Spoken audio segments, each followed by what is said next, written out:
푸른 바다를 가로질러 만나는 작고 아름다운 이 섬에서 성추행 사건이 벌어졌습니다. 그래서일까요? 겨울의 끝자락에 있는 요즘이지만 그곳에 부는 바람은 한겨울 바람보다 더 매섭게 느껴집니다. 진짜 기억 속에서 지워버리고 싶은 수치고 모욕이고 지우개가 있다면 지워버리고 싶은 그런 부분이죠. 아, 자기 마음으로라도 만져봐. 가만히 있나? 교회가 무슨 만지는 데가 교회냐고? 말이나 되냐고? 이거는 성추행이야. 뭐 법이 필요하냐고 이게. 성추행을 당했다는 고소인은 섬마을 교회의 여신도, 그리고 성추행 의혹을 받는 피고소인은 같은 교회 장로입니다. 말을 모함하는 거죠, 모함. 모함하시는 거고 성추행했다 이런 부분 아니다 이런 말씀이신 거고. 네. 사건 속 진실은 하나.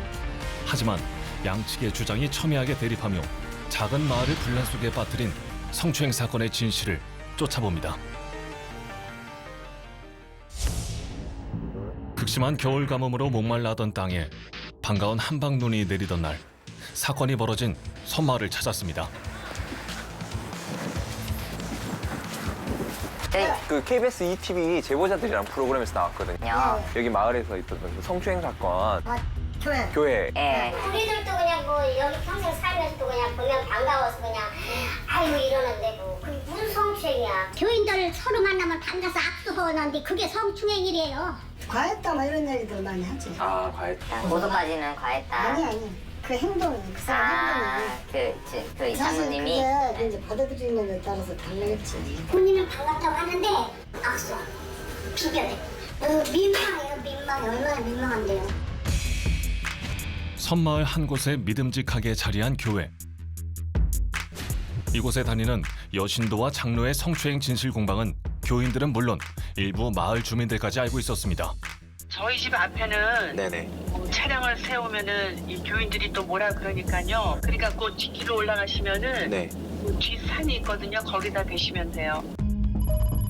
여신도를 만나기 위해 집으로 찾아간 제작진. 대로변에 자리한 집을 지나쳐 뒷길로 한참을 올라 주차를 합니다. 제보자의 부탁대로 집을 찾아가는 제작진. 보는 눈이 많아 이렇게밖에 할 수 없다는 그 속사정이 궁금해집니다. 이번 성추행 사건의 피해자 이숙정 씨와 그녀의 남편을 만났습니다. 난 교회 다닌다고 해서 새벽에 가든 밤에 교회 가서 안 오든 뭘든 교회니까 난 믿었죠. 그런데 나 듣고 나서 그냥 승질이 나갖고 막 아니 제 성분을 못 참잖아 내가. 자기 마누라 그렇게 하면 용서할 사람이 누가 있겠어요? 남편이 쏟아낸 답답한 심경을 침묵하며 듣고 있던 아내에게 물었습니다. 좀 조심스러운 질문이긴 한데 네. 혹시 그 피해 기간이나 네. 피해 장소 뭐 이런 걸 구체적으로 좀 들을 수 있을까요? 제가 가장 치욕스러웠던 것은 그 2016년 5월 5월 달에. 부부가 저희 집에 놀러 왔어요. 장로 예, 계신 저희 남편하고 형님 아우 하면서 예, 자주 놀러 오고 이제 드나들었던 사람들인데 그날도 왔다가 가는 길에 저희 부부가 이제 배웅을 나갔는데 차에 먼저 올라서 시동을 켰고 저희 남편은 보일러실로 잠깐 간 사이에 갑자기 이제 뒤로 와서 예, 저를 그냥 끌어안고 예, 그 억센 두 손으로 제 이제 두 유방을 움켜쥐고 너무 아프게 움켜쥐고 놔주질 않았어요. 그래서 제가 너무 놀래가지고 팔을 제가 뿌리치고 뒤돌아서면서 너 장로 맞아? 라고 제가 그 소리밖에 할 수가 없었어요. 2016년 5월경 집 앞에서 일어났다는 성추행 사건. 바로 옆 보일러실에 남편이 있어 더 큰 소리를 낼 수도 없었다는데요. 그날 바로 남편에게 말하지 못했던 건 미안함과 당장 교회에 나갈 수 없을지도 모른다는 두려움 때문이었다고 합니다. 힘드시겠지만 그 나머지 일도 좀 말씀해 주시겠습니까? 네. 지금 이게 보면은 또 네. 여러 차례 행위가 예, 있는 걸로 예배 돼 있고. 부장이었을 때는 뭐 새벽기도 시간에 거룩한 성전에서 십자가가 바로 앞에 그러니까. 있는 데서 네. 예. 뒤에 와서 누군가 이렇게 저를 가슴을 껴안는 거예요. 뒤에서 볼에다가 자기 뺨을 비벼대고. 그래서 이제 제가 눈을 나서 이게 쳐다보면은 그냥 후닥닥 자기 앞자리로 가는 게 그것도 한 대여섯 번 있었어요. 그런 일도 있었고요. 네. 이 밖에도 여러 차례 있었다는 성추행. 그런데 남편이 더욱 분노하는 데는 이유가 있다고 합니다. 우리가 성추행을 당했는데도 저쪽에서 안 당했다는 거예요. 우리가 거짓말한다는 거예요. 숙정 씨가 저희에게 하나의 음성 녹음을 공개합니다. 강릉 저한테 악수만 하셨어요? 아니잖아요. 제 집에 와서 제 가슴 만지고 하셨잖아요. 태극기 단지 와서 빡 비비고 뒤에서 그다 안 왔잖아요. 뒤에서 앉아 서 있는데 와서 힙도 만지고 했잖아요. 하셨어요 안 하셨어요?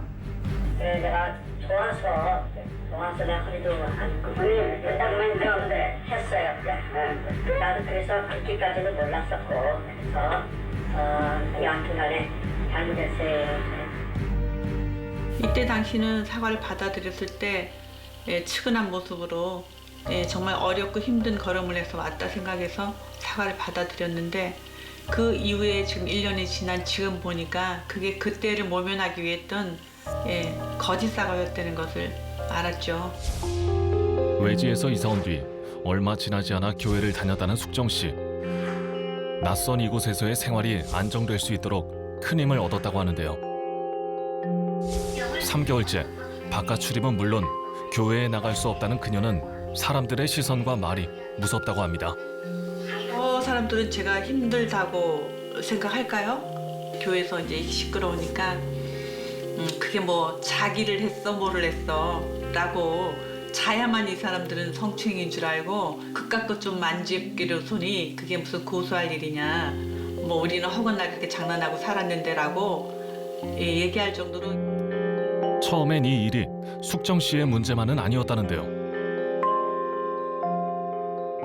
지나친 스킨십으로 인하여서 수치를 느끼고 있었던 분들의 분노를 일으키게 되었던 것도 사실입니다. 그런데 지나친 스킨십으로 인해서 마음에 상처가 남았던 분들은 그게 치유가 되지 않고 있었던 것을 제가 몰랐습니다. 저 질문 있습니다. 성추행보다 교회 집단 그게 더 중요한 겁니까? 우리는 성추행이라고 하지 않습니다. 그러면 만지면 성추행이 아닙니까? 무슨 성추행에서 뭐 그렇게 아이가 왜 이렇게 말이야? 앉지도 못하면 앉아계세요. 그날 더욱 충격적이었던 건 일부 교인들이 쏟아낸 폭언이었다고 합니다. 어쩌면 이런 상황이 제일 두려웠던 것일지도 모릅니다. 이렇듯 갈등이 깊어지자 교회에 나가지 않게 된 숙정 씨 내외 제작진이 교회를 찾아가 봤습니다. 아버님 안녕하십니까? 예, 저희 그 KBS 제보자들이라는 프로그램에서 나왔어요. 교인들은 다 조용하게 묵상시키는 게 좋다고 그런 얘기하지. 오늘도 또 그 목사님이 그런 해몽대 설교를 하시더라고. 원수를 살아버리는 뜻에서 원한을 갖고 살지 말고 살라고 이제 그런 설교를 있어. 오랜만에 외출을 한 숙정 씨. 같은 장로에게 성추행 피해를 입었다고 주장하는 김희자 씨를 만났습니다. 이번 일을 겪으며 다수의 피해자가 있었지만 지금까지 남은 사람은 2사람뿐이라는데요. 육촌 제가 형수예요. 아, 선생님이 형수시고 네. 그분이 시동생이죠. 시동생이 되시는 거고. 네. 언제부터 이렇게 성추행을 당하시게 되신 건가요? 한 내가 세대 때부터니까 한 30년 될 거예요. 30년이요? 그럼요. 놀러 오라 그래서 놀러 간 적 있어요. 점심 먹고 가래. 그래서 부엌으로 들어가길래 밥을 얻어 먹으려니까 가만히 앉아있냐고. 난 쫓아서 부엌에 들어갔지? 설거지가 이렇게 쌓였더라고, 싱크대 앞에. 이제 난 설거지 도와주고 쓴 물을 틀고. 근데 어느 틈에 누가 내 허리를 확 잡는 거야. 깜짝 놀랐어. 그랬더니 뭐예요? 아이고 반가워 이러면서 이렇게 훑어갖고 이 속으로 내가 그때 겉옷을 벗고 조끼를 입었었어. 조끼 속으로 손이 들어가더니 배꼽으로 이 엉덩이서부터 배꼽을 훑더니 유방을 꽉 찌는 거야. 그러더니 쓱 또 배꼽 쪽으로 해서 쓰다듬면서 손을 싹 뒤로 빼는 거예요. 내가 미쳤나네 이랬거든? 근데 금방 내한테 이르려고 했어. 근데 일러봐. 그 집도 무슨 난리가 터지겠어. 그동안 참아오시기가 힘들었을 것 같은데 지금에서야 고소를 진행하게 되신 나는 나한테만 그런 줄 알았어. 그랬는데 재작년에 갑자기 교회에서 일이 터진 거예요. 젊은 사람들은 나한테 힘들어가지고 목사님 우리 장로님과 안 했으면 좋겠어요.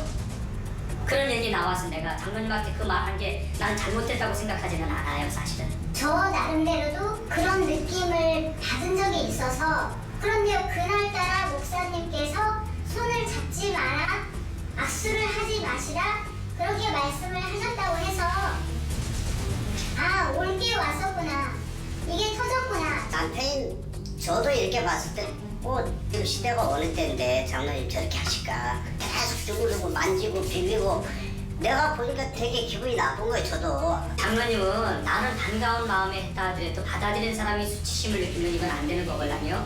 여하튼 저 때문에 그렇게 돼서 제가 사과했잖아요. 잘못됐다고 다 책임지고 내려놓겠습니다. 이날은 당시 목사의 지휘 아래 이른바 대질 신문을 했던 상황이라고 합니다. 목사는 장로에겐 조기 은퇴를, 그의 아내에겐 1년간 자숙할 것을 이야기했다는데요. 그런 여자가 그 순수한 사람들 영혼들을 다 세뇌시키는 거야. 우리 나한테 성취한 적 없다, 뒤집어 씌는 거다, 이렇게. 제가 쭉 이번 사태를 이제 지켜보면서 느꼈던 게 몇 가지가 있어요. 가장 중요한 건 뭔가 하면 사실을 자꾸 왜곡시키려고 해. 사람들 동원해서 루머 조장하고 계속 조정하는 건 난 이건 있을 수 없다고. 근데 누가 조정을 당사자들 말고 조정하는 그런 사람들 있잖아요. 이 사람들 있잖아요. 성희롱이나 성추행에는 사실 자체가 없다. 이렇게 들리고. 과연 사실은 무엇일까요? 진실은 알 수 없지만 분명한 건 시간이 지날수록 피해자 측과 일부 교인들 간의 갈등이 봉합되기는커녕 교회 예배당 안에서 때때로 터져나왔다는 겁니다. 잘난 거 그거 고소하세요. 고소하면 그냥 어린이에요. 장로님만 나가주시면 되겠어요. 저희 나오면 안 해요.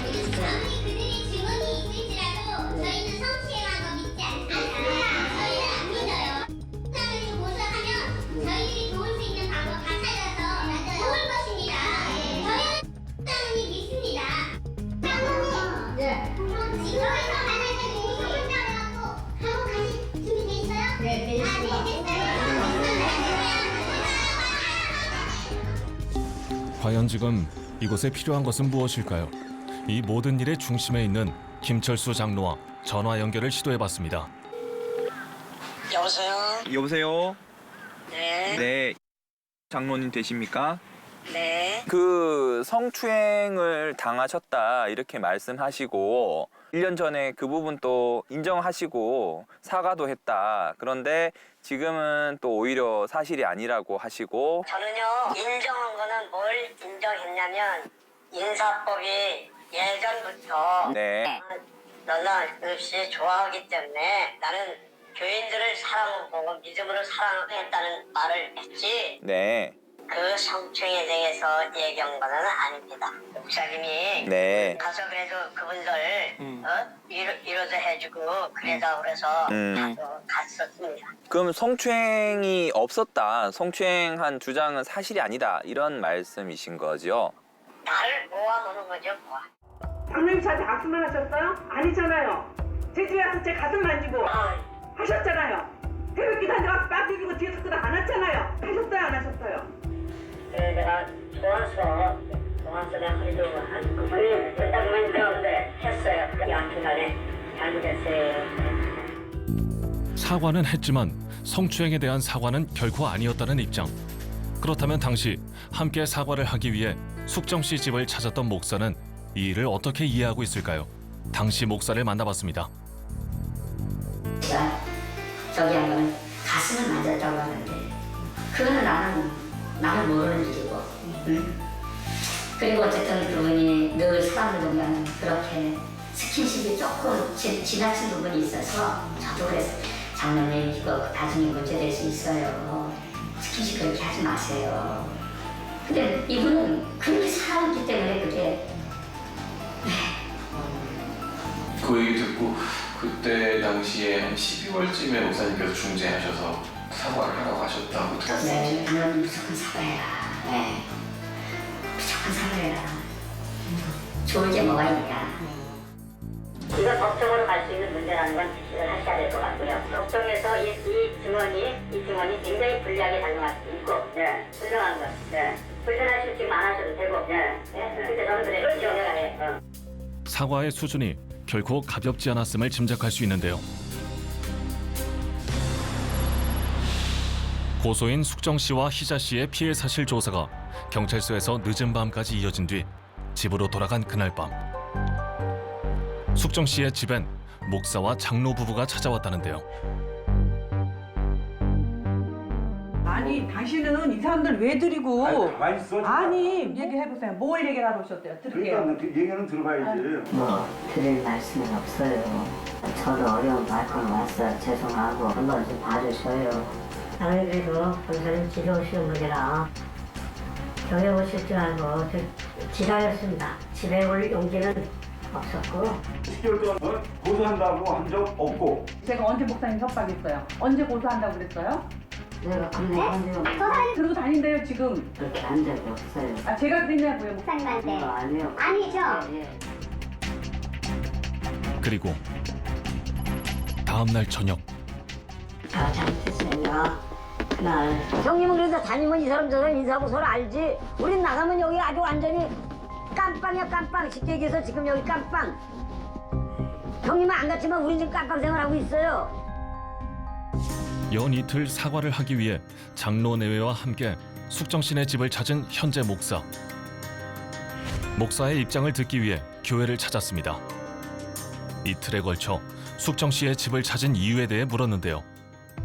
목사님과 그다음에 이제 장모님이 그 고소한 측 집에 가셔서 이제 사과를 이렇게 하려고 했다. 제가 목사를 하라고 한 건 아니거든요. 어떻게 보면 글쎄 제가 입장에서는 뭐 성추행권은 제가 자세히 모르는 거고 그래도 고소했다는 얘기는 들리고 그래도 가서 그래도 좀 서로가 어떻게 보면 감정적인 문제니까 그래도 좀 가서 안 찾아가는 것보다는 그래도 가서 좀 이야기를 좀 하는 게 서로가 좋겠다.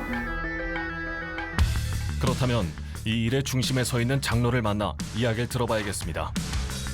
주일 예배가 있던 날, 만남을 청하기 위해 오랜 시간을 기다렸는데요. 예배를 마치고 나오는 김철수 장로의 모습이 보입니다. 안녕하세요, 장로님. 저희 KBS 제보자들 동생. 이따가 저녁에 7시에 만납시다. 약속된 시간, 장로가 정한 장소를 찾았습니다. 안녕하세요. 이곳엔 아내는 물론 다른 교인들도 함께였습니다. 과연 일련의 이 모든 일에 대해 어떤 입장을 밝혀줄까요? 그 사람들이 계속 교회에서 있는 일, 무슨 이제 그 사람들과 우리들과의 있는 일 모든 것을 전부 다 녹음을 하는 걸 우리는 전혀 요새 몰랐어요. 이제 막 들이미니까 이제 아는 거죠. 그 녹음한 걸 가지고 몇 번씩 듣고서 그걸 가지고 만들고 우리가 얘기한 건 지워버리고 이런 식으로 다 해서 됐어 이제. 근데 우리 피해자분의 네. 주장. 주장을 가슴을 만졌고 예. 너 장로 맞아? 라고 소리를 치셨어요. 그런 적 없습니다. 절대 없으세요? 네. 우리가 그 집에 놀러 간 건 사실이에요. 네. 저녁 먹으러 오라 그래서 밥 먹으러 갔어요. 자기 남편은 보일러실에 가고 우리 집사람은 차에 타고 있는데 그랬다는 거예요. 그 집에서 나와서 차에 타면 다 보이지. 이 사람이 차에 타 있는데 내가 저 이렇게 안고 쭈쭈를 그걸 안고 쭈물 넣었다는 거예요. 저 만진 것도 아니고. 차에 있으면 차에서 다 보이는 데서 제가 그랬으면 이 사람이 다 그냥 놔뒀겠습니까? 죽여버리지. 결코 그런 적 없다는 이야기. 무엇보다 숙정 씨네 집 앞 구조상 불가능한 일이라는데요. 이어 새벽 기도를 할 당시 성추행에 대해 물었습니다. 저는 그 사람과 앉는 자리도 내가 앉는 자리와 그 사람들이 앉는 자리와 다 다릅니다. 4시만 되면은요 연세 많으신 80 넘으신 남자 권사님이 항상 1등 와요. 4시만 되면. 그리고 불 다 켜놔요. 그런데 그렇게 모이는 데서 더군다나 예배 드리기 전에 새벽 기도에 그랬다. 그거는 그렇다면 숙정 씨에게 3번에 걸쳐 사과를 했던 이유는 무엇일까요? 좋아서 했어요, 잘못했어요, 이거는 목사님이 그렇게 얘기하라고 그래서 거기 가서 얘기했을 뿐이지 네. 그거에 대해서 얘기한 거는 아닙니다.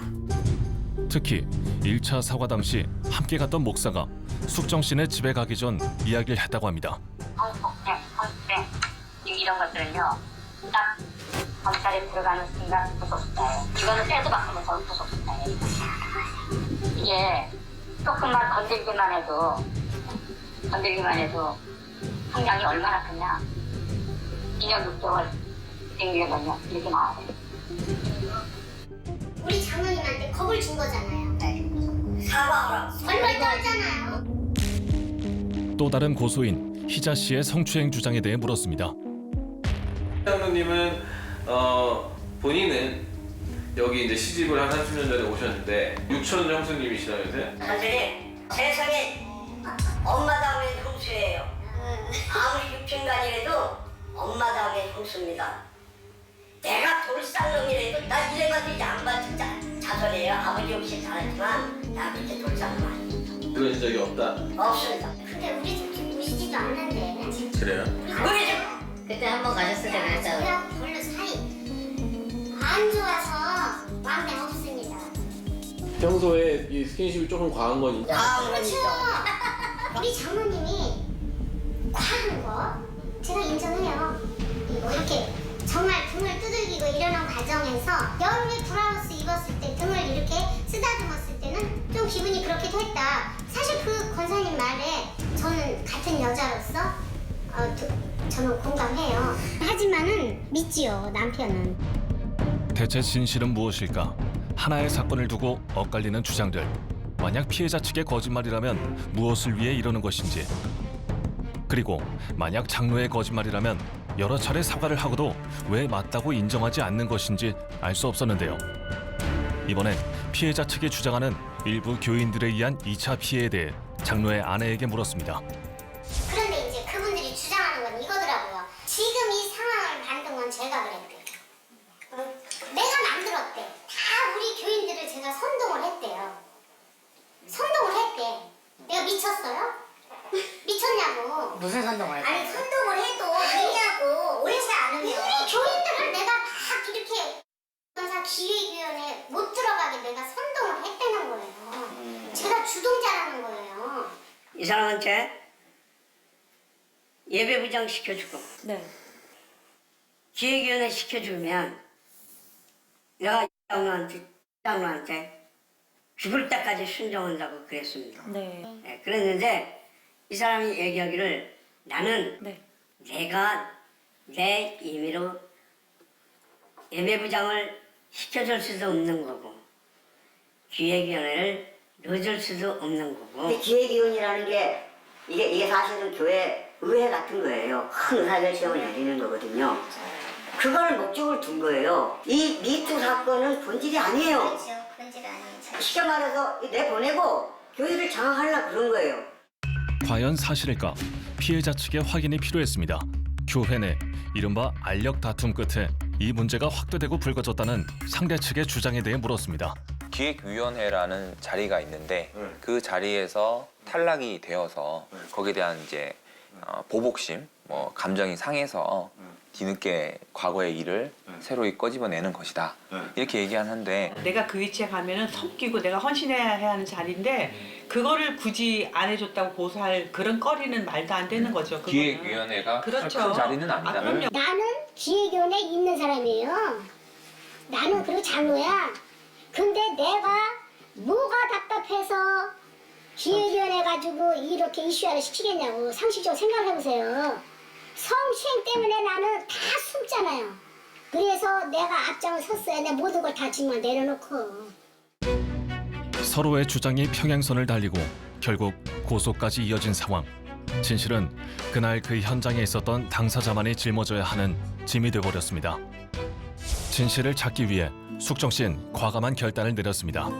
장로 아내 그리고 숙정 씨와 같은 피해자인 희자 씨의 장로 안수가 예정된 날 1인 시위에 나선 것입니다. 장사님 힘들게 이렇게 마셔. 아니에요. 아니 자기 마음대로 만져봐. 가만히 있나? 교회가 무슨 만지는 데가 교회냐고? 말이나 되냐고? 이거는 성추행이야. 뭐 법이 필요하냐고 이게. 내 마누라 만지면 가만히 있겠어요? 아 내가 만지냐 안 만지냐 알아야 내가 가만히 있겠지. 추운데 이렇게 나왔어요. 얼마나 제가 억울하면 이렇게 나왔겠어요. 사모님 들어가자. 안 해요. 저 해야 돼요. 원래 스킨십이 인사를 각별하게 또 하시는 분이고 이런 거에 대한 생각은 있었긴 한데 지금 듣고 보니까 굉장히 심한 게 또 적나라하게도 안 하고 또 그렇게 심하게까지 그랬고 이거는 생각지도 못하던 거지. 숙정 씨의 1인 시위 현장을 지나쳐 안으로 들어간 김철수 장로. 이렇게 이틀에 걸쳐 시위를 했지만 장로 안수는 예정대로 진행이 되었습니다. 한편 같은 날 안수를 받기로 돼 있던 피해자 희자 씨는 결국 장로 안수를 포기했는데요. 상상할 수가 없는 그런 짓을 했고 그 부인도 똑같이 은폐하고 여지껏 조작하고 견딜 수가 없어서 이렇게까지 나오게 한 장본인을 저는 하고 같은 그 안수 주는 그 안수를 저는 받을 수가 없어요. 그래서 저는 안 받는 줄 알았어요. 범죄 혐의는 최종적인 법적 판단이 내려지기 전까지는 속단할 수 없고 지방회가 개입하고 연회가 개입하고 교단 측에서 관심을 갖는 거 당연히 책임이 있습니다. 그러나 교회가 신앙적이고 도덕적인 공동체가 될 수 있도록 본연의 역할을 잘 감당할 수 있도록 좀 더 적극적인 방안을 찾아야 된다고 생각합니다. 1인 시위를 마쳤던 그날 숙정 씨의 집엔 오랜 침묵이 이어졌습니다. 숙정 씨는 이번 일을 해결하기 위해 견뎠던 시간이 앞으로 가야 할 시간에 비하면 아무것도 아니란 걸 알았다고 합니다. 살면서 내가 이런 일에까지 이렇게 그걸 1인 시위하는 걸 곱게 보는 사람보다는 비난하면서 뭐 그런 것까지 그렇게 해야 무슨 소용이 있느냐고 야유 섞인 말도 하는 사람이 있었고 그래도 한 사람이라도 억울한 심정을 더 알아줬으면 하는 마음에서 한 건데 아이 또 이게 이제 시작인데 어디까지 가야 되나 앞으로 또 갈 길이 또 아득한 그런 생각에 지금 많이 속상하고 아프죠. 그로부터 며칠 뒤인 지난 21일 피고소인 김철수 장로의 성추행에 대한 경찰 조사가 진행됐습니다. 성추행의 진실을 법적으로 가리기 위해 오랜 다툼이 이어질 텐데요. 그분들이 녹취한 거에 대해서 저희가 제출했고 검토를 했고 객관적 사실이라든가 주변 사람들 참고인 조사도 좀 받아보고 객관적 상황을 이렇게 저희가 보고 또 안 되면 여기 수사 심사관 제도도 있고 또 거짓말 탐지기도 있고 하니까 그런 거 다 해볼 생각입니다.